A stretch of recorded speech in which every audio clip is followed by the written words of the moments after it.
আসসালামু আলাইকুম। কথা নাহিয়ান স্বাগত জানাচ্ছি এনটিভির মধ্যরাতের খবরে।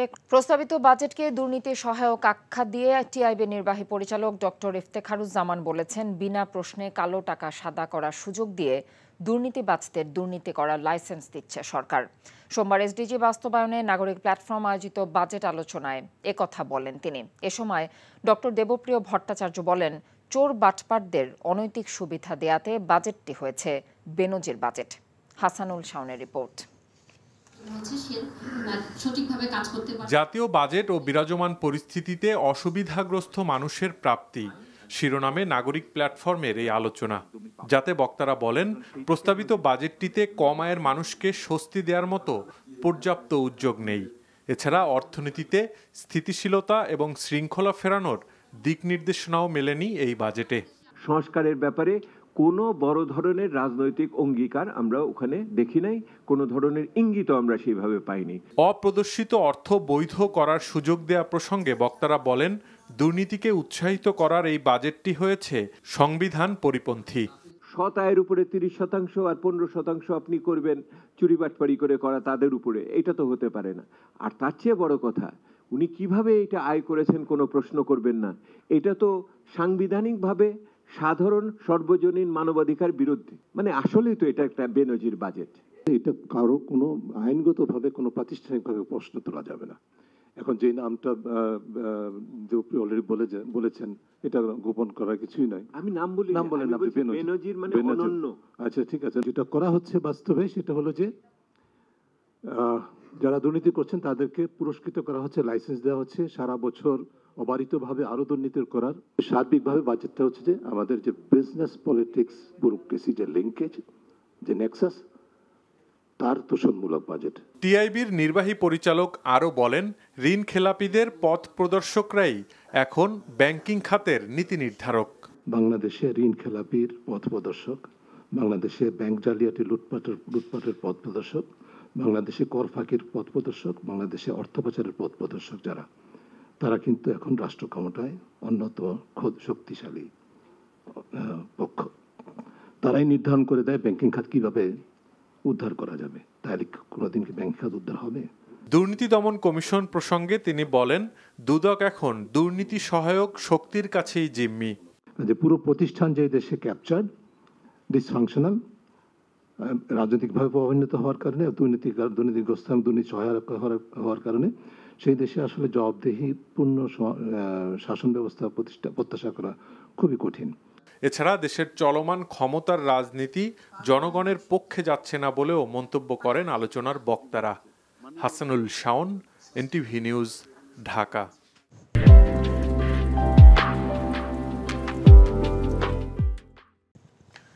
বর্তমান ব্যাংকিং খাতকে মরমর উল্লেখ করে সেখান থেকে ঋণ নিয়ে বাজেট ঘাটতি মেটানোর চিন্তা বাস্তবসম্মত নয় বলে মনে করেন অর্থনীতিবিদদের অনেকেই। সোমবার সকালে রাজধানীর একটি হোটেলে প্রস্তাবিত বাজেট নিয়ে আলোচনায় এমন মত দেন তারা। প্রস্তাবিত বাজেট সুবিধাবাদীদের জন্য উল্লেখ করে দুর্নীতিকে প্রশ্রয় দেওয়া হয়েছে বলেও অভিযোগ করেন অনেকেই। রিপোর্ট করছেন রোকনউদ্দিন। সোমবার সকালে রাজধানীর একটি হোটেলে newspaper owners association of Bangladesh ও সম্পাদক পরিষদ আয়োজন করে অর্থনীতির চালচিত্র ও প্রস্তাবিত বাজেট শীর্ষক এই আলোচনার, যেখানে অর্থনীতিবিদ ওয়াহিদ উদ্দিন মাহমুদ বলেন, সামগ্রিকভাবে দেশের অর্থনীতি ভঙ্গুর ও অস্থিতিশীল অবস্থায় আছে। কিছু কিছু ক্ষেত্রে রাজনীতিকরণ থেকে এবং অন্যায় প্রভাব বলয় থেকে, প্রভাব ক্ষমতাসীনদের আওতা থেকে মুক্ত করে শুধু অর্থনৈতিক বিবেচনায় নির্মোহভাবে নীতি নির্ধারণ করতে হয়। তা না হলে কিন্তু উন্নয়ন টেকসই হবে না।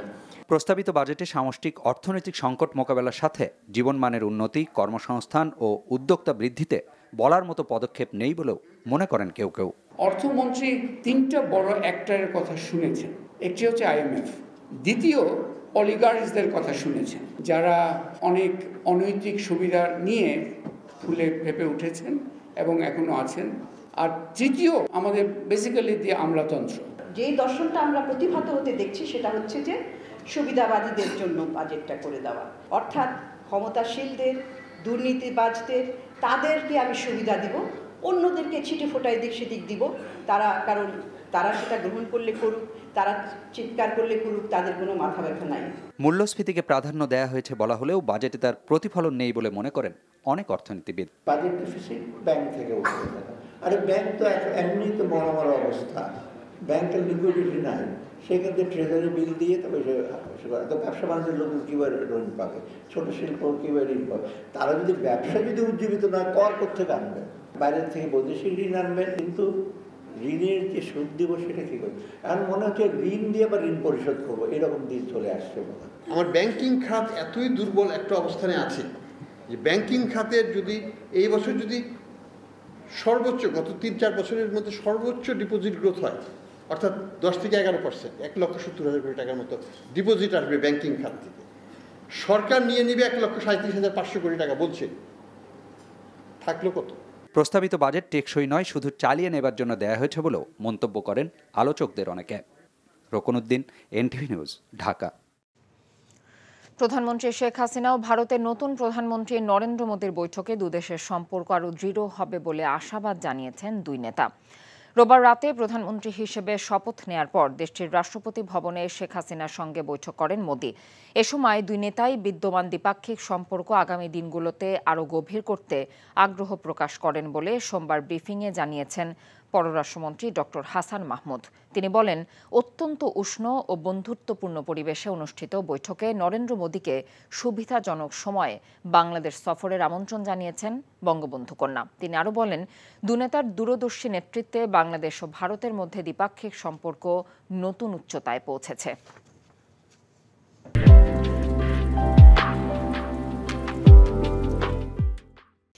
টানা তৃতীয় মেয়াদে ভারতের প্রধানমন্ত্রী হিসেবে নরেন্দ্র মোদীর শপথ অনুষ্ঠানে যোগদান শেষে নয়াদিল্লি থেকে দেশে ফিরেছেন প্রধানমন্ত্রী শেখ হাসিনা।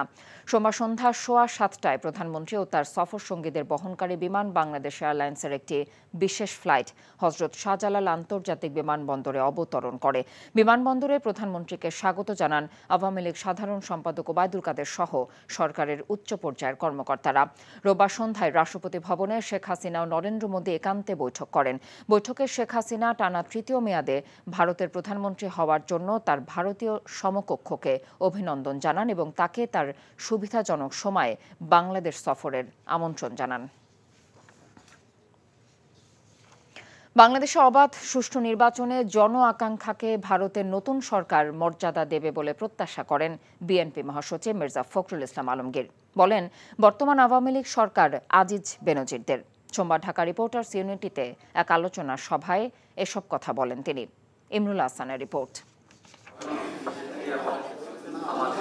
শহীদ রাষ্ট্রপতি জিয়াউর রহমানের মৃত্যুবার্ষিকী উপলক্ষে কৃষক দলের আলোচনায় বিএনপির মহাসচিব অভিযোগ করেন, নতজানু নীতির কারণে পানির ন্যায্য হিস্যা সহ বাংলাদেশের জনগণের জন্য প্রতিবেশী দেশের কাছ থেকে কিছুই আদায় করতে পারেনি আওয়ামী লীগ সরকার। বলেন, তিস্তার প্রকল্পে ভারতের সহায়তা করার পরিকল্পনা বিভ্রান্তিমূলক। যার কাছ থেকে পানি পায় না সে আবার আমার তিস্তা প্রকল্পের সহযোগিতা করবে কিভাবে?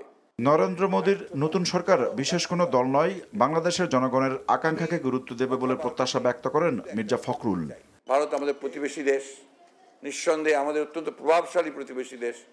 আমরা ভারতের নতুন সরকারের কাছে একটাই আশা করব যে তার দেশে যেভাবে জনগণ তাদের প্রতিনিধি নির্বাচন করতে পারে এখনো, এই দেশের মানুষ কিন্তু 1971 সালে সেই লক্ষ্যেই আমরা যুদ্ধ করেছিলাম, সেই লক্ষ্যেই আমরা এখানে কাজ করে আমরা গণতন্ত্রকে সেইভাবে প্রতিষ্ঠা করতে চাই। আমাদের যেটা প্রত্যাশা যে ভারতের সরকার জনগণের যে প্রত্যাশা বাংলাদেশের মানুষের, সেই প্রত্যাশাকে তারা মর্যাদা দেবেন এবং সেইভাবেই তারা বাংলাদেশের সঙ্গে সম্পর্ক গড়ে তুলবেন। আওয়ামী লীগ তার চরিত্র হারিয়েছে বলেও মন্তব্য করেন তিনি।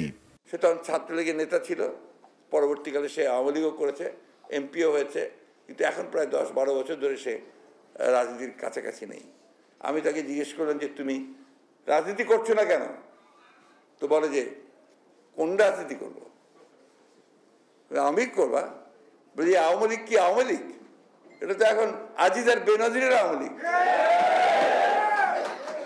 তো এই যে দেখুন একজন আওয়ামী লীগের নেতা, তার উপলব্ধিটা এই হয়েছে যার জন্য সে রাজনীতিকে চলে গেছে। এটাই বাস্তবতা। আজকে আওয়ামী লীগ সে আওয়ামী লীগ নেই যে আওয়ামী লীগ স্বাধীনতা সংগ্রাম করেছিল।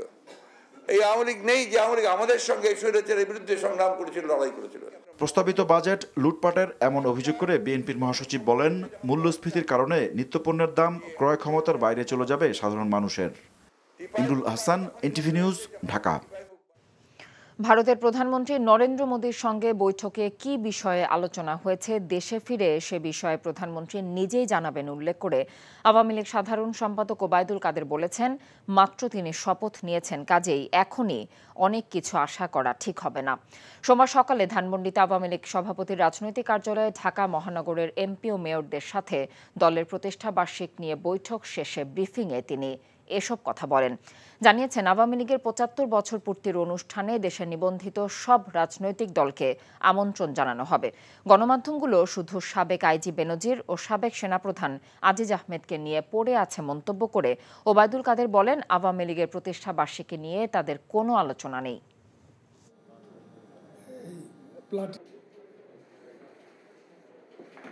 ভারতের প্রধানমন্ত্রী গতকাল রাতে শপথ গ্রহণ করেছে। মাননীয় প্রধানমন্ত্রী নিজেও আসলে তিনি সাংবাদিকদের সাথে মিলিত হবেন এবং সেখানে তিনি বিস্তারিত করবেন।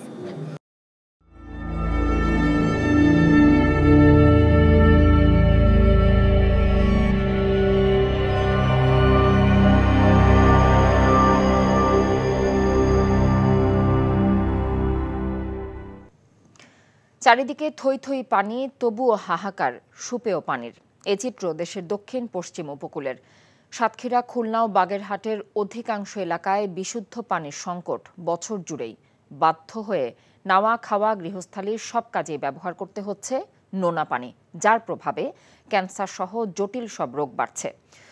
সুপেয় পানির সংকট নিয়ে ইমরুল হাসানের ৩ পর্বের ধারাবাহিকের আজ প্রথম পর্ব। সাথে ছিলেন আবু তৈয়ব, ছবি তুলেছেন আজিজুল ইসলাম। সুন্দরবন ঘেঁষা উপকূলীয় এলাকায় মাকড়সার জালের মতো ছড়িয়ে ছিটিয়ে আছে অসংখ্য নদী আর খাল। এসব জলাধারে জোয়ার ভাটার খেলা চলে দিনরাত। চারদিকে অথই পানি, কিন্তু খাবার পানি নেই এক ফোঁটাও, সবটাই নোনা। এ যেন পানির দেশেই পানির অভাব। তাই বিশুদ্ধ পানি সংগ্রহ করতে উপকূলবাসীকে পাড়ি দিতে হচ্ছে মাইলের পর মাইল। যেতে হয় দূরের কোনো মিঠা পানির জলাশয় কিংবা পুকুরে। পানি আনতেই ফুরিয়ে যায় বেলা। 1 থেকে 1.5 কিলোমিটার দূরের থেকে আসি। রান্না খাওয়া সব আমাকে পুকুরের পানি। পুকুরের পানিটা শুধু খাওয়ার জন্য এবং ওই ভাত রান্নার জন্য, তরি তরকারি ধোয়ার জন্য। বাকি কাজ আমাদের করতে হয় যে পানিটা লোনা।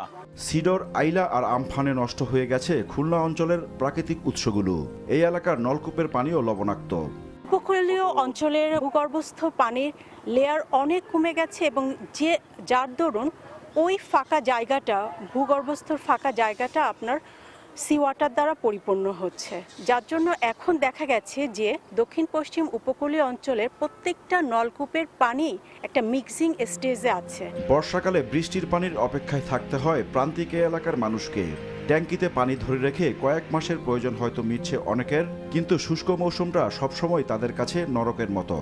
বাধ্য হয়ে ব্যবহার করতে হচ্ছে নোনা পানি, আর এতে নানা রোগে আক্রান্ত হচ্ছে অনেকে, বিশেষ করে নারীরা।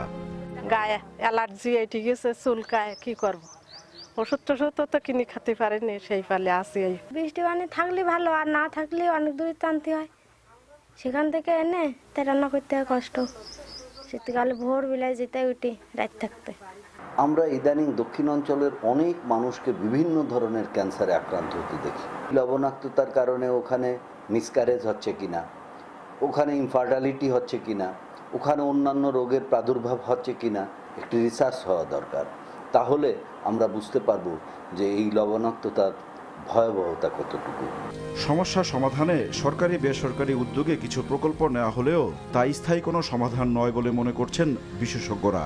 উপকূলবাসীরা সারা বছরই পানির কষ্টে ভুগছেন, সারা বছরই পানি লবণাক্ত। জাতীয়ভাবে যেখানে যেখানে জলাধার নির্মাণ করা সম্ভব, পুকুর নির্মাণ করা সম্ভব, যে সমস্ত প্রত্যেকটা পোল্ডারের মধ্যে প্রচুর বিল আছে, এগুলো মাছ ধরার জন্য লিজ না দিয়ে কিংবা অন্য কোনো প্রকারে অন্য কাজে ব্যবহার না করে তার চারপাশটা একটু উঁচু করে প্রোটেক্টেড এরিয়া করে রাখা উচিত।